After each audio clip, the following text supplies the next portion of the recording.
10 જિલ્લાઓમાં 1 લાખથી વધુ લોકો પર પૂરથી પ્રભાવિત.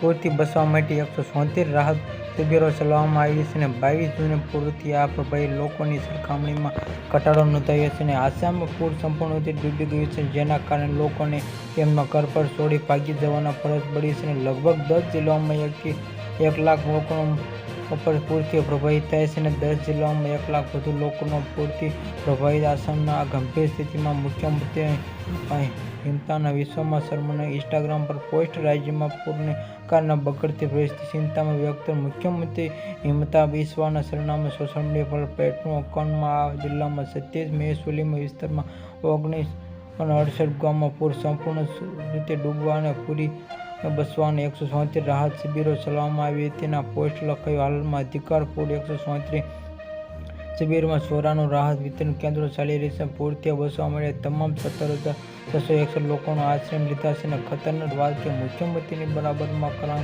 કામ કરી રહેલા નંદીને હાલમાં ખતરામાં પૂરથી પ્રભાવિત લોકોની સંખ્યા પહેલા અને ઓથોરિટી એસડીએમએ અનુસાર અત્યાર સુધીમાં 39 લોકોના મોત થયા છે. છેલ્લા 24 કલાકમાં સંખ્યા 22 જૂન સુધી પ્રભાવિતમાં લોકોની સરખામણીમાં આ ઘટાડો તેમને ઉમેર્યા પછી તેમાં 3,995 એકર ખેતી જમીન પર પાણી ડૂબી ગઈ છે.